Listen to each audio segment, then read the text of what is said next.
Welcome back to Soul Sisters on the Run podcast, special Hey, edition. Hey, I'm Keisha, Sabrina's here. and we just wanted to come to you guys and celebrate our second year anniversary of our Yes. podcast Whoop, whoop. and do it live video so we can see you guys. Well, you can see us. We can't see you guys, but it would be nice if you could. Right. But at least you can see our faces. Right. The faces behind the voices of the episodes that we've recorded so far, which have been how many episodes? It's been quite a bit of Yeah. episodes we've recorded. 20 something per year. Yeah. Yeah. So we just wanted to celebrate with you all and just share some of our most memorable episodes and experiences from doing the podcast, and maybe for some of our new listeners, give a history on why and how we started the podcast. Right. You want to kick that off and share that, Sabrina? Sure. How we started. We got started because, as you all know, we're runners. I used to live in the Chicagoland area, and we would run together, and we always talked during our runs. So, about everything, politics, hair, clothes, whatever, family, our kids, whatever, relationships, we just would talk while we were running. And then right before the 2020 election, we were like, something we were talking about. I forgot exactly what it was, but whatever it was in the news that day. And then so you was like, man, we should do a podcast because we were just talking about this morning. I was like, yeah, you're right, we should. And so so that's how we got started. So we decided to start recording our runs, our conversations while we were running. So that's how we got started. So we started really on the whole topic of politics and getting involved and engaged in our communities and how to make our communities better. And then just provide other additional information on running and health tips and things like that. So that was our start. Yeah, and so if you go back and listen to some of our earlier episodes, we're actually podcasting and running. Right. So you hear a lot of heavy breathing while we're and have engage in these conversations. And I think that was the cool part about it. And unfortunately, with the pandemic, it put like a kibosh to us being able to connect in that way. Yeah. But we still got it done, and we're still recording episodes separately, but we're still out here talking. And even though since my girl has moved on to the East Coast, but thankful to technology, you can still bring great content to you guys and connect with some great guests that we've had over the past few months and over these past 2 years to bring quality content to you all. So I want to ask you, Sabrina, what was one of your most memorable episodes that we've had over the past 2 years? There were several, but I think the one that really stands out was, we called it The Real Iron Man, with Alex Torres. And that was over. He's competed in, I lost track how many full Ironman, so many, because I think he's already done like 3 for 2021. So he's just like the Ironman man, but he had so many jewels and life lessons that he shared with us that not only applied to, his training for Ironman and running and swimming and biking, but how it applies in life. And he's just a great speaker anyway. So he was, just dropping a lot of motivational, inspirational jewels that you could take and use in your everyday life. So while we were interviewing him, I was writing down, taking notes, like, okay, this is good. Let me write this down. So I enjoyed that one. Oh yeah, he was like a walking affirmation. Everything he said was like, gold. He's almost like superhuman. So if you haven't listened to that episode, please listen to that episode, especially our brothers out there, even our sisters too, that got husbands or fathers or brothers that are reluctant to really take a look at their health and take it seriously. Mm-hmm. He talks about how he took that seriously, and that led to him being more engaged in exercising. It was just a phenomenal episode. And, you know, at the end of the day, we always say this on our podcast, we're runners, but we're no different than you, the average person that don't run. Right. The hardest part, and I think Sabrina would agree with me, when it comes to running exercise, is getting out of bed. Right. That is the hardest part. Getting out of bed is dark 30. The hardest part is getting out of bed and getting up to do it. So it's nothing. We're no better than any. We just have the will and the desire to get up and get out of bed. Right. From day to day. Not at least we try. At least we try. So I'm sitting here and I'm prologuing what I'm saying, and I'm speaking gibberish here because I'm trying to figure out what is my favorite episode, because we have so many, I think. Right. The one that comes to my mind is the one with Tiffany Allen. Oh yeah. She had one of our run sisters that one of the first people that I started running with back when I started. It'll be 10 years ago. Right. Yeah, 10 years ago for me. It'll be this year that I actually started running. Period. It'll be 10 years in March. But I remember when I started, she was I hope she don't get me for this, but she was turning 40. Right. So they had this thing going where they were doing 40 races by 40. Yeah. In the year of 40. So they were really into racing and out all the time running. But she talked about, you know, racing and marathons and how those particular characteristics apply to life, as well as budgeting for that.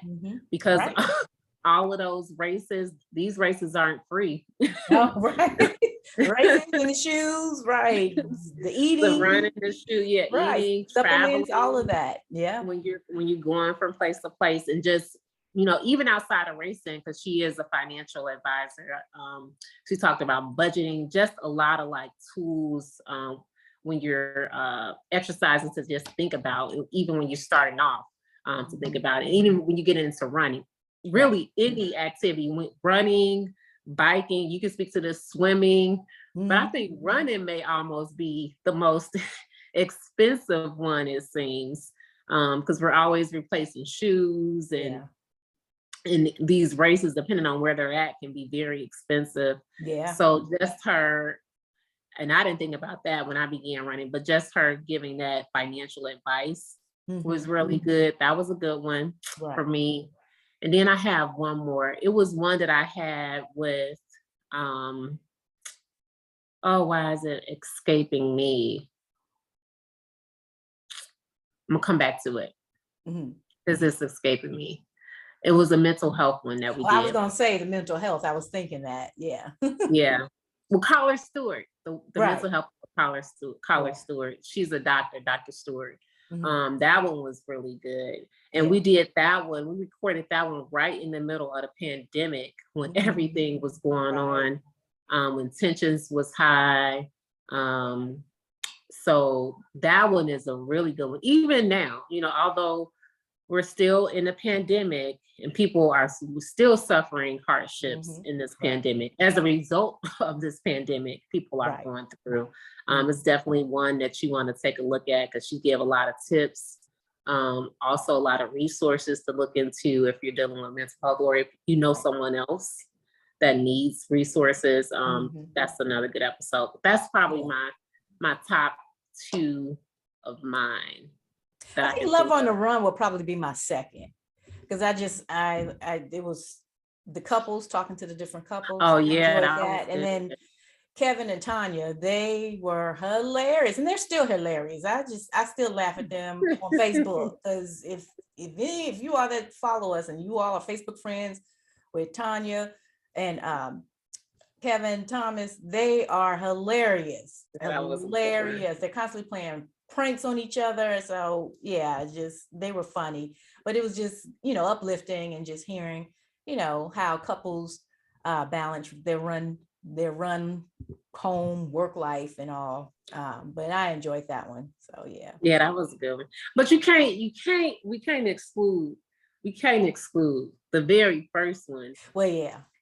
The very first one was our top most listened to episode, was the very first one. So definitely take a look at the inception of all of this, which was breaking eating habits, generational curses. Yeah.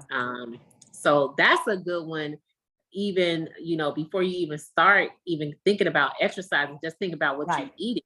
Right, because that's step one. You have to exercise. That's 80% of it is what you put in your mouth. Right. You can't outwork a bad diet, because you may see some people working out, but then their diet is crap. Right. Yep.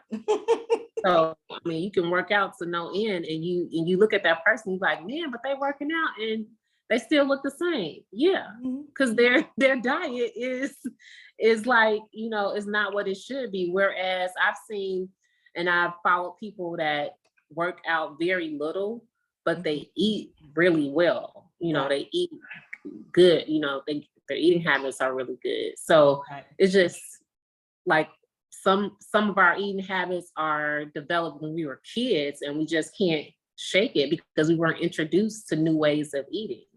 And and it's funny because like that Noon commercial, they talk about that, because I was like, I need to do some more research on that. But that whole Noon diet plan, and they get behind the whole psychology of why we eat the way we eat. So that one commercial, the guy's like, I was taught, basically since a child to clean my plate, and I was taught to clean my plate, and now as an adult, you're like, you know what?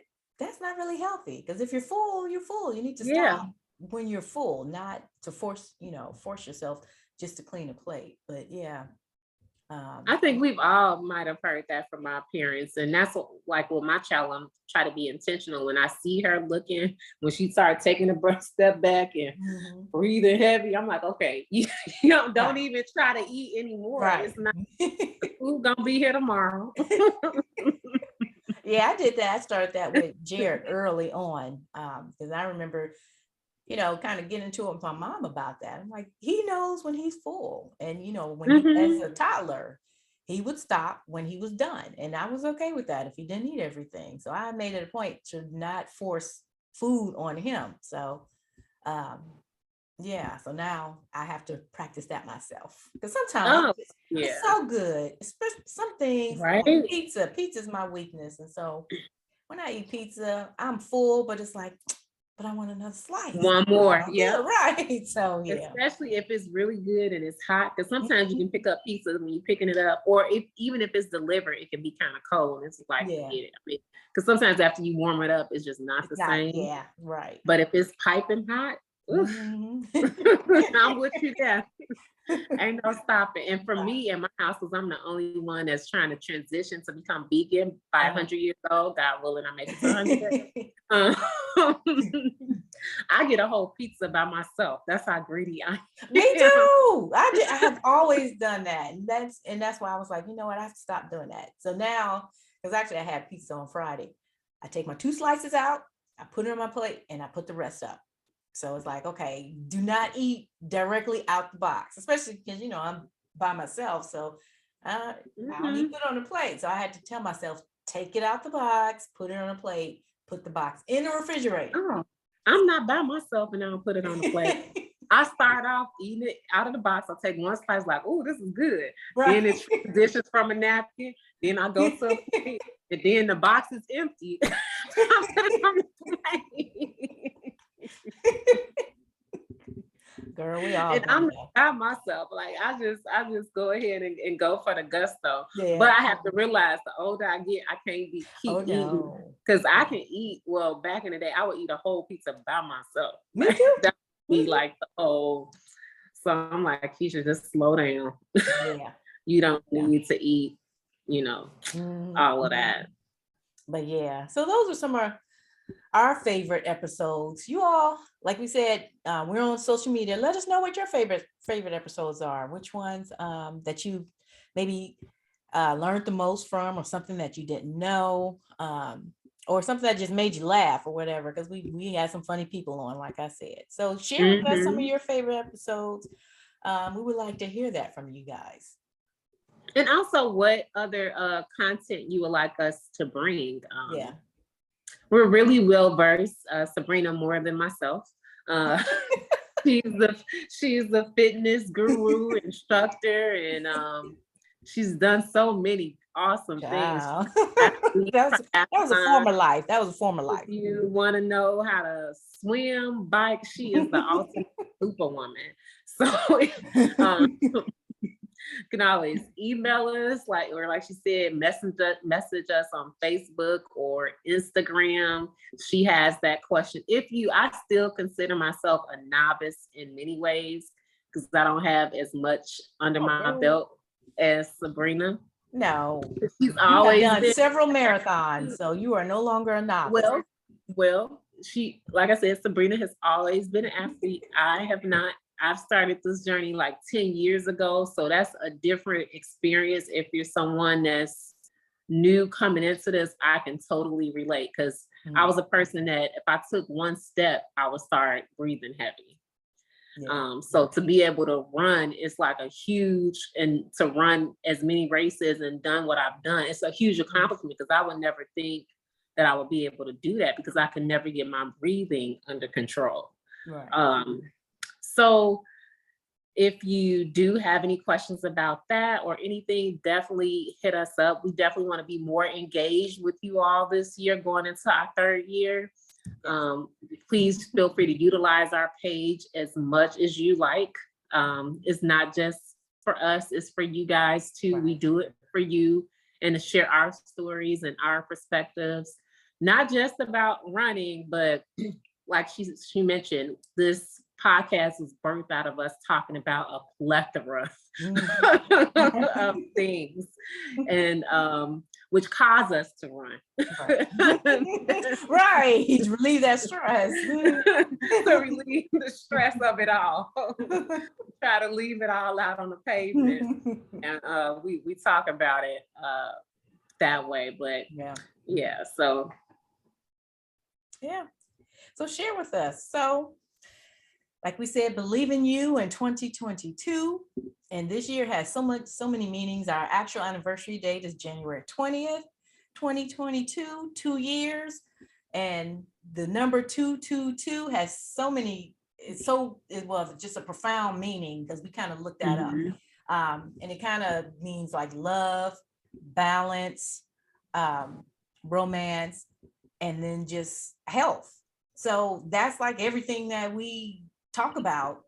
That's kind of makes up everything that we believe in, how we live our lives, operating in love, taking care of our health, making sure we have our balance, everything is in balance. So this is the year for that. So it's just, it's kind of funny that's, this is how it's lined up for us. The second year, or January 20th of 2022. So the year of 22. So we just want to share this with you all and thank you all again for listening to us and supporting us. Yeah. We really appreciate it. And we hope you're enjoying it and getting something that you can apply in your everyday life. And then we hope to bring you much more content that you can use and share. And as Keisha and I always say, from our soul to your soul. Have a great day, guys. Peace and blessings. Bye.